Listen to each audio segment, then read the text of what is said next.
Viewers, इस video के अंदर हम भारत के अंदरूनी शत्रु बुक रिलीज के दौरान जनरल जीडी बख्शी द्वारा दिए गए वक्तव्य को सुनेंगे।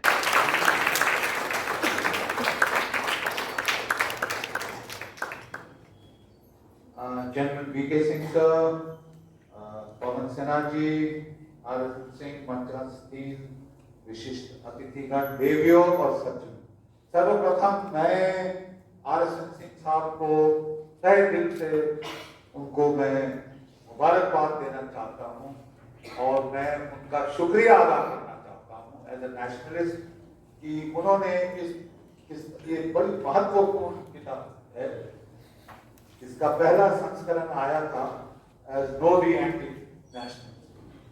अब इसका दूसरा संस्करण जो आया है उन्होंने इसको काफी एक्सपैंड किया है, विस्तार किया है और जो लेटेस्ट जो आपकी प्रॉब्लम्स जो ऐड हुई है उनको उन्होंने इस पुस्तक में व्यक्त किया है, दर्शाया है और उनकी जो वार्निंग है वो बहुत टाइमली, राइट? इसलिए once again I congratulate you RSM for an excellent effort and a very needed effort. देखिए, जब हम मिलिट्री ऑपरेशंस डायरेक्टरेट में होते थे तो उस वक्त कहा जाता था, नया टर्म आया था 2.5 फ्रंट वॉर। अरे साहब, हमारे दो जो है बाहरी एक्सटर्नल दुश्मन है। एक तरफ सबसे बड़ा दुश्मन चीन और उसका जो पिछलग्गू पाकिस्तान, जिसकी वो दुम मरोड़ के उसको हमारे खिलाफ बंदर जैसे नचाता है, और उसके अलावा हाफ फ्रंट है साहब हमारा अंदर का। जैसे कि बताया जा रहा था कि वो जो लोग हैं, जब वो एडिशनल सेक्रेटरी साहब डिफेंस मिनिस्ट्री के खुद कह रहे थे कि साहब वो जो लोग हैं, जब युद्ध होगा इन दोनों के साथ तो पीछे से उनके साथ ये वार करेंगे, पीठ में आपकी छुरा घोंपेंगे।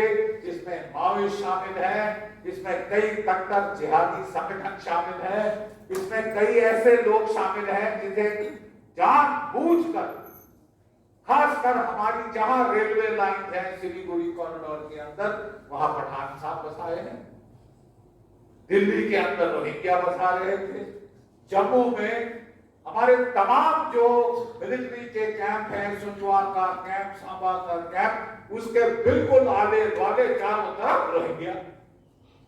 मतलब जिन रोहिंग्या को कोई मुस्लिम बहुल देश एक्सेप्ट नहीं कर रहा, उनको एक ही जगह मिली साहब शरणार्थी की, वो है भारतवर्ष। और भारतवर्ष में एक ही जगह मिली, वो था जम्मू एंड कश्मीर। मतलब इसी का दिमाग बोलते हैं फिर गया है। Have you gone stark, raving mad, जिसे अंग्रेजी में कहा जाता है हैव यू गॉन बॉन्कर्स। सबसे बड़े दुनिया के तस्करी, आर्म्स स्मगलिंग करने वाले, ड्रग्स स्मगलिंग करने वाले रोहिंग्या। वर्मा ने तो निकाल के फेंका, बांग्लादेश की तरफ भेजा, धकेला वहां से भारतवर्ष में।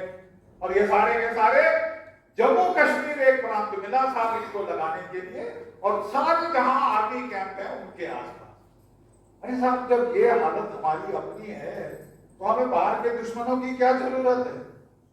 जब आपके घर में ऐसे ऐसे सांप जहरीले बैठे हैं जो शरेआम कर, मतलब हम सब ने अपनी आंखें खो दी। एक बहुत अच्छी बात अभी प्रोफेसर साहब ने कही और मैं आपको थोड़ा सा इतिहास में बताना चाहता हूं। एक सर जॉन रिस्ले थे, जॉन रिस्ले। आपको इस आदमी का नाम जरूर पता होना चाहिए।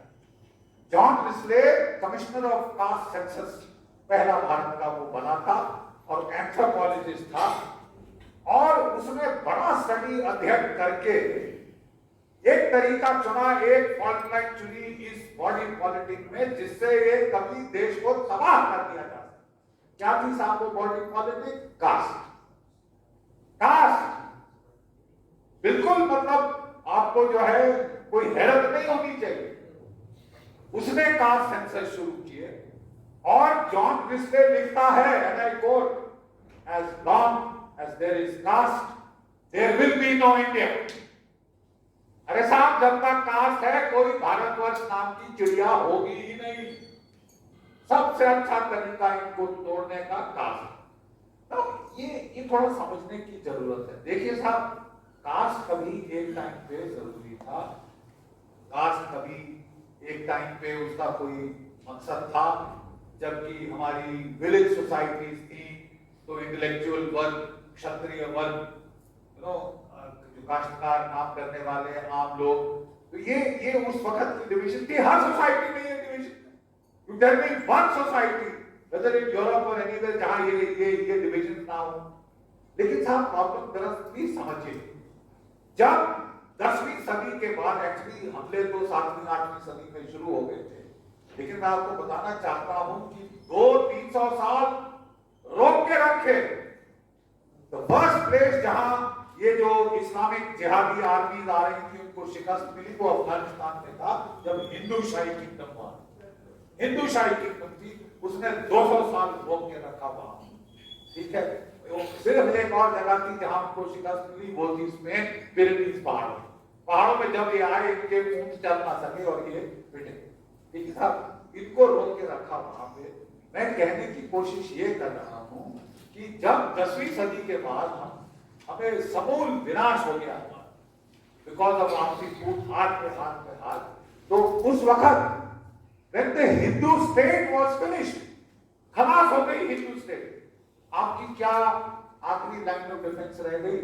जाति, कास्ट, आपका हक, आपकी पंचायत। जब आपकी कोई फौजें नहीं रह गई, आपकी पॉलिटिकल अथॉरिटी खत्म हो गई हिंदू धर्म की, किस चीज ने बचाई? आप मुझे ये बताइए कि और सारे देश जहां पे इस्लामिक कॉन्क्वेस्ट हुई, चाहे Iraq, central Asia, Africa, middle east, वो समूल उन्होंने कास्ट, आपका जो धर्म परिवर्तन कर दिया। इंडिया में नहीं हुआ साहब, इसलिए because we were a weak state but a strong society. You are a weak state but a strong society. वो खप पंचायत ने बोला अगर तूने धर्म बंद नहीं किया, तेरा खाना पानी बंद, रोटी बेटी का रिश्ता बंद, जा मर, नहीं जाने। और साहब ये जो है लास्ट लाइन ऑफ डिफेंस, आपकी कास्ट, जाति वगैरह थी, वो उसने आपको काफी देर तक बचाया। दूसरी किस चीज ने बचाया? Strategic depth. अरे साहब, जब आप उत्तर में हार रहे थे, विजयनगर एम्पायर जाके फतह कर रही थी साउथ ईस्ट एशिया में, इतनी स्ट्रेटेजिक डेप्थ है, वो ऐसे हरा नहीं सकते इसको बिकॉज ऑफ स्ट्रेटेजिक डेप्थ। तो ये दो चीजें आज मैं आपको कहना चाहता हूं कि आपकी स्टेट वापस आ गई। आपकी दुनिया की सेकंड लार्जेस्ट आर्मी है, फोर्थ लार्जेस्ट एयरफोर्स है, फिफ्थ लार्जेस्ट नेवी है। अब आपको कास्ट, हक, पंचायत की क्या जरूरत है? Get over it, you are a nation.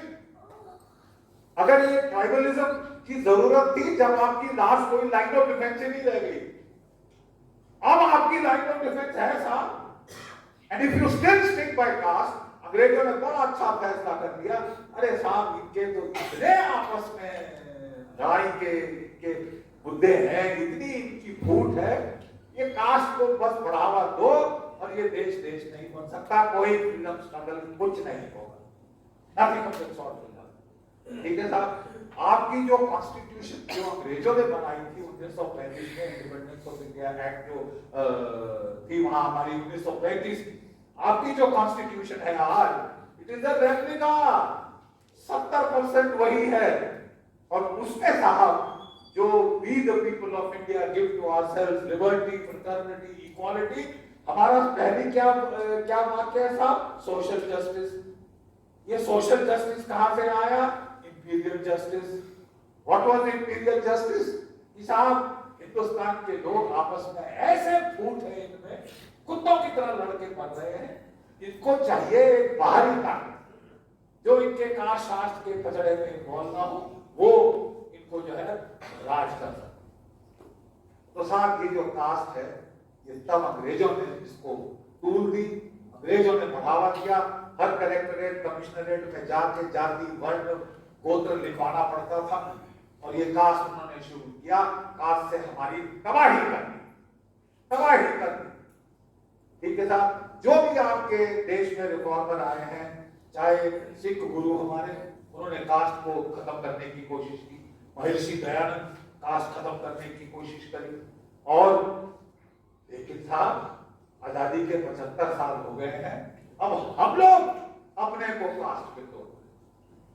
मेरी हाथ जोड़कर विनती है कि अगर आप एक देश बनना चाहते हैं तो प्लीज आप ये रिजर्वेशन का पचड़ा केवल इकोनॉमिक क्राइटेरिया पे करें और कोई क्राइटेरिया बीच में नहीं। जो गरीब है वो क्या जात क्या कुछ उसको छोड़िए, क्योंकि जब आप सब आइडेंटिटीज क्रिएट कर रहे हैं वो इंडियन आइडेंटिटी के पर खिलाफ जा रही है, वो हमें तोड़ रही है विघटनकारी। Unless you get over this, you may cease to exist as a nation, even now. That is it. Last में मैं जनरल बीके सिंह साहब को एक बात बताना चाहूंगा। इसी मेवाड़, सर मेवाड़ गुड़गांव से हम आप जानते हैं कितना नजदीक है, हमारी नेशनल कैपिटल रीजन से कितना नजदीक। कोई 3-4 साल पहले मेरे पास वहां के लोग आए, बोले जनरल साहब आप प्लीज वहां आइए, कारगिल दिवस के बहाने आपको बुलाएंगे, आप प्लीज लेक्चर दीजिए, वहां साहब सत्यानाश हो। बोला मैं जरूर जाऊंगा। मेरे को मेरे दोस्तों से कॉल आई, जीडी आर यू मैड, तू पागल हो गया है, you know where you are going. मैंने बोला यार आपका कहना यह है कि भारतवर्ष में कुछ ऐसे स्थान हैं जहां एक रिटायर्ड जनरल जा नहीं सकता, और वो मेरी नेशनल कैपिटल से 10 किलोमीटर दूर नहीं है सर। This is dangerous. ये वो जगह है जहां से जब ये भाग रहे थे मेवाड़ के मुस्लिम, दादी जी आए थे, बोले मैं जमीन पे लेट जाऊंगा, मैं मर जाऊंगा, इनको जाने नहीं दिया। आज साहब हालत वहां पे ये है कि जब मैं गया, it is an incipient insurgency sir, incipient insurgency, डर का माहौल, मतलब खाली सड़कें, पुलिस वाले वहां जाने में डरते। ये बिल्कुल बहुत हो रहा था। मैंने आते ही अपनी तरफ से sir I try to tell everybody please have a permanent training centre of the CRPF, BSF, CRSF, किसी का भी आप बना दीजिए परमानेंट बटालियन। अगर आप करेंगे पोस्ट, जैसे उन्होंने एक वो इंडिया रिजर्व बटालियन पोस्ट की है सर, वो जो है आज उठ के कलकत्ता पहुंच रही है, कल वहां पहुंच रही है, वो मेरी आपका वहां कोई no boots on the ground, there is no strength. We need to have अपना वहां पे the presence and the power of the state, नहीं तो ये सबसे बड़ा गढ़ टेररिस्ट का बिल्कुल हमारी नेशनल कैपिटल रीजन के साथ हमको दंड करने के लिए होगा। मैं यहीं पे अपनी वाणी का विराम देता हूँ। ऐसी चीजों को कर्नल साहब ने उठाया है, उनका बहुत शुक्रगुजार हूँ और तहे दिल से जय भारत, जय हिंद। यह पुस्तक अमेज़न, फ्लिपकार्ट पर उपलब्ध है, आप वहां से खरीद सकते हैं या अपने नियर बाय बुक स्टोर से भी इसको खरीद सकते हैं। बाकी पैनलिस्टों की विचार हम अलग अलग वीडियोस में डालेंगे। कृपया चैनल के साथ जुड़े रहें, चैनल को देखते रहें और सब्सक्राइब अवश्य करें। धन्यवाद।